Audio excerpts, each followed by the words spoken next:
Hello, dear student. Welcome to the chapter India, that is Bharat. Bharat Bharat English में India, Hindi में भारत. इस chapter में बात करेंगे कैसे इंडियंस ने नाम रखा इंडिया और फॉरेनर्स ने कैसे नाम रखा. ये आपको यहाँ पर एक इमेज दिख रही है. ये जो इमेज है नॉर्दर्न गेटवे है, ये उत्तरी गेट है, ये सांची स्तूप का. ये जो दिख रहा है आपको, नॉर्दर्न गेट है. ये ऑलमोस्ट 2300 ईयर्स एगो ये बनाया गया था. Present day India is a modern nation having defined borders, defined states and non-population. आज के टाइम तो इंडिया जो है उसका पर्टिकुलर एक नेशन है, बॉर्डर भी है, एक स्टेट भी है और उसकी पॉपुलेशन जो है वो भी डिफाइन है. लेकिन अगर आप देखें ये डिफरेंट थी आज से 500 साल पहले या 2000 साल पहले या 5000 साल पहले. ये पहले जो रीजन था इसको कहते थे इंडियन सब कॉन्टिनेंट.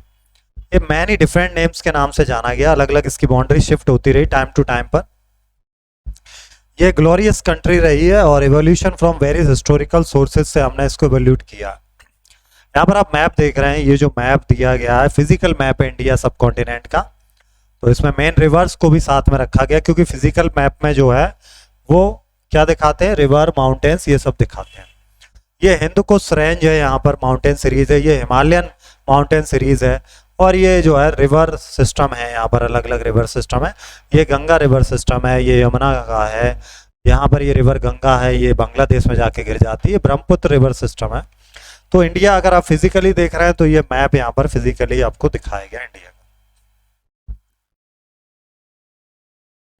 तो during various periods of history both its inhabitants as well as outside address India by different name. अलग अलग नाम से जाना गया इंडिया को. एंशिएंट इंडियन टेक्स्ट में भी अलग अलग इसके नाम हैं. जो तीर्थयात्री थे उन्होंने भी अलग अलग नाम दिए. इनहेबिटेंट्स का मतलब क्या, जो पर्टिकुलर जगह पर रहते थे उन्हें कहते थे inhabitant. How Indians named India, Indian ने कैसे नेम रखा इंडिया. यहाँ पर हमें एक जो मैप दिया है वो इंडस रिवर सिस्टम का दिया है. ये यहाँ पर थोड़ा ब्रॉड करके नॉर्थ वेस्ट रीजन है इंडिया का. ये ऋग्वेद जो सबसे ओल्डेस्ट टेक्स्ट है इंडिया का, तो अगर हम देखें बहुत टाइम पहले तो नॉर्थ वेस्टर्न पार्ट जो है सब कॉन्टिनेंट का उसे कहते थे सप्त सैंधव. यानी कि जो एरिया आपको दिख रहा है इसको कहते थे सप्त सैंधव, राइट.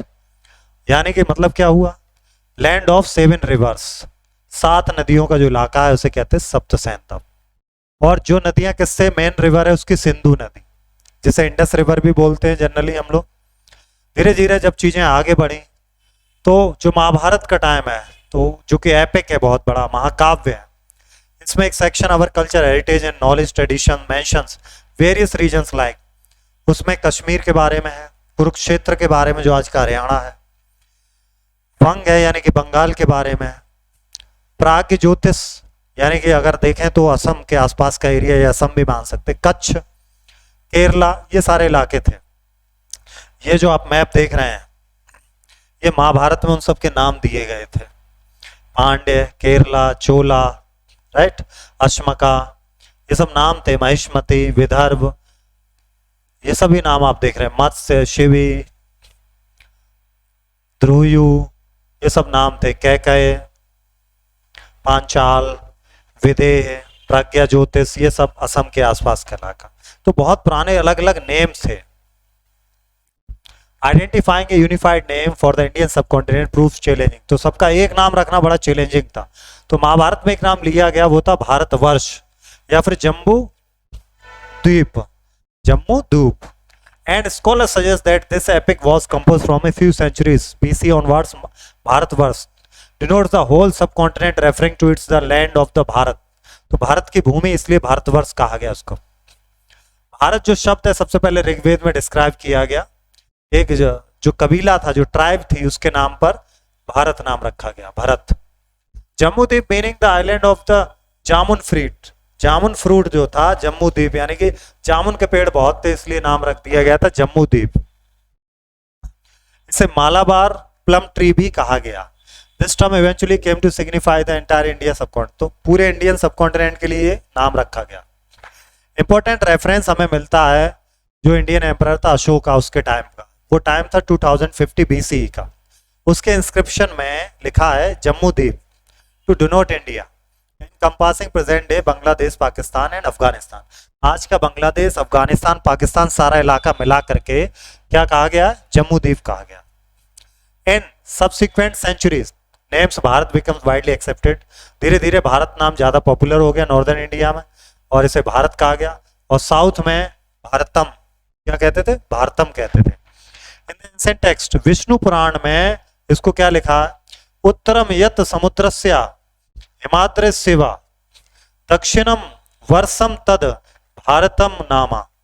यानी कि उत्तर में नाम है जो हिमालय से लेकर के, समुद्र से लेकर के उधर उत्तर के इलाका है, और दक्षिण में जो नाम है उसका वो है भारतम। दक्षिण में क्या नाम है? भारतम। ये कहाँ लिखा है? विष्णु पुराण में ये लिखा गया। इस हमें जानकारी मिलती है पुराने नामों की। तो the country that lies north of the ocean and south of the snowy mountains called Bharat. जो नॉर्थ ओशियन से लेकर के साउथ में, साउथ से लेकर के जो स्नोई माउंटेन्स तक है, बर्फीले पहाड़ों तक का जो इलाका है, वो कहलाता Bharat. An intriguing example of historical geographical knowledge is found in ancient Tamil literature। Tamil literature जो कि लगभग 2000 साल पहले का, उसमें एक पोएम है इसी टाइम की जिसमें king realm extend from Cape Kumari in the south, from the great mountain in the north, from the oceans of east and the west, recognizing the great mountain in the north and Cape Kumari shows that ancient Indians had a sophisticated understanding of their geography। इससे ये पता चलता है कि पुराने time के लोगों को पता था कि कहाँ पर पर्वत है, कहाँ पर समुद्र है, तो पूरी बाउंड्री बता रहे थे कि समुद्र से लेकर के पहाड़ तक का इलाका है हमारा। थोड़ा फैक्ट हम लोग देखते हैं।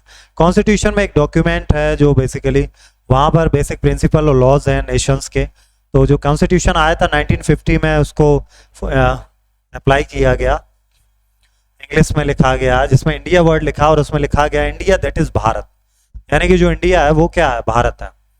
उसी तरह हिंदी वर्जन में भी लिखा है भारत अर्थात इंडिया। ये आप यहाँ इमेज देख सकते हैं, इंडियन कॉन्स्टिट्यूशन का पेज है, यहाँ पर पार्ट 1 है, पहला चैप्टर है। इस चैप्टर का नाम है the union and it's territory, यानी कि भारत और उसके राज्य क्षेत्र। इसमें फर्स्ट का फर्स्ट दिया है article, India that is Bharat shall be a union of state.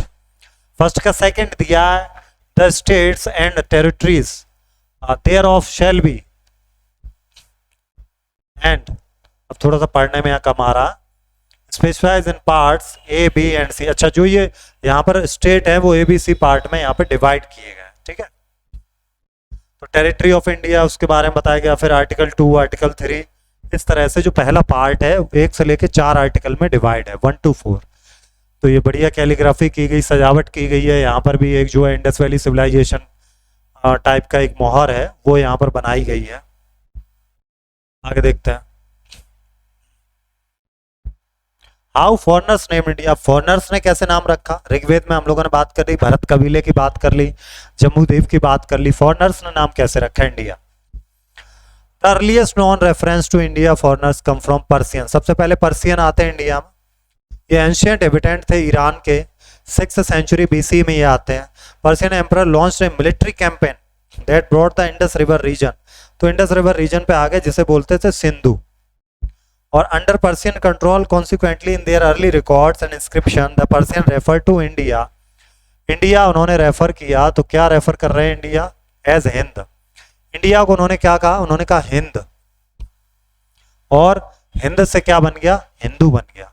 तो ये पारसी जो वर्ड है, फारसी वर्ड है ये हिंदू, और इसी से कहां से अडेप्ट किया? सिंधु से हिंदू बनाया।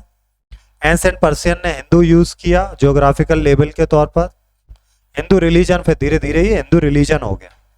Ancient Greeks influenced by this Persian, फिर ग्रीक आए, उन्होंने इंडोई कहा, इंडोई या फिर इंडाइक, 2 नाम उन्होंने यूज करे, इंडोई या इंडाइक। तो एच उन्होंने लिया हिंदू से, this letter was absent in Greek. Greek में एच लेटर है नहीं, तो क्या हो गया मामला? तो सिंधु से हिंदू हो गया, एच है नहीं तो क्या हो गया? इंडो या इंडोई हो गया। एंशिएंट चाइनीज जब आते हैं यहाँ पर तो वो क्या यूज करते हैं? इंतु। इंडिया को क्या यूज कर रहे हैं? इंतु, जैसे हिंदू फिर इंतु, फिर कुछ ने लिखा इंडू, तो ये भी है सिंधु फिर हिंदू फिर इंडू फिर Indu. Another Chinese term derived from Sindhu was Tianzhu, एक नया वर्ड हो गया तैंजू, ये भी इंडिया के लिए यूज किया उन्होंने। इसका मतलब होता है heavenly master, reflecting the Chinese respect for India as a land of the Buddha, क्योंकि वो बुद्ध की जमीन थी इसलिए वो इसको बोल रहे थे heavenly master.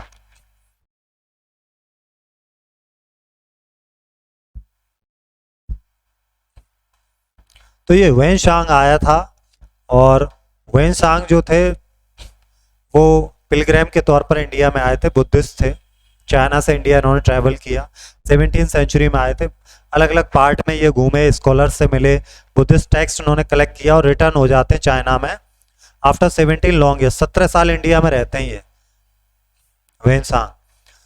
There he translate the manuscript he took back with him from Sanskrit into Chinese. Sanskrit से चाइनीज उन्होंने ट्रांसलेट किया। Several other Chinese scholar visited India over the coming century.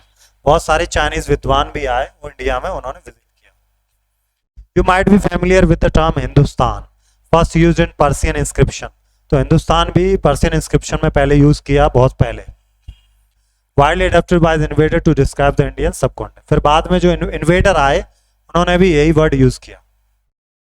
यहाँ पर एक टेबल हमें दी गई है, यहाँ पर तो फ्रेंच बोल रहे हैं इंडे, इंग्लिश ने बोला इंडिया, लैटिन में इंडिया हो गया। अब क्वेश्चन आंसर तो देखते हैं। कुछ क्वेश्चन आंसर है जो आपको नोटबुक में नोट करने होंगे और कुछ हम लोग यहाँ पर अभी कर लेते हैं इनके क्वेश्चन आंसर, ठीक है। सो हम लोग एक्सरसाइज कहाँ से शुरू कर सकते हैं, हम लोग बी से कर सकते हैं। यहाँ the name given by the ancient inhabitants of India include, तो क्या नेम था, जम्मू द्वीप भी था और भारत भी था, दोनों ही नेम थे, तो A and B both. Foreign visitor जो थे उन्होंने क्या नाम दिया, तो हिंदू कहा पर्सियन ने, इंडोई कहा फिर ग्रीक ने, इंडिया कहा फिर आगे चल के, तो सारे ही नाम दिए गए। Which of this the most ancient Indian text, सबसे पुराना इंडियन टेक्स्ट कौन सा, तो ऋग्वेद है सबसे पुराना। Ruler use to term Jambudvipa, पूरे इंडिया को किस रूलर ने जम्मू द्वीप के बारे में बताया, अभी हम लोग ऊपर पढ़ के आए थे अशोका। कॉन्स्टिट्यूशन कब फोर्स में लाया गया, यानी कि कब लागू हो गया हमारा संविधान, 1950। आइए देखते हैं मैचिंग का। सप्त सैंधव का मतलब है 7 नदियों का, 7 land of 7 reverse, 7 reverse. Kurukshetra देखें तो आज का हरियाणा का जो पार्ट है वो है कुरुक्षेत्र। अगर हम लोग बंग की बात करें, बंग है आज का बंगाल। त्यांगजू आपको पता है ये, इसका मतलब क्या था, चाइनीज लोग बोलते थे उसको हेवनली मास्टर। प्रज्ञा ज्योतिष, ये आज का जो असम है उसको कहते थे प्रज्ञा ज्योतिष, राइट।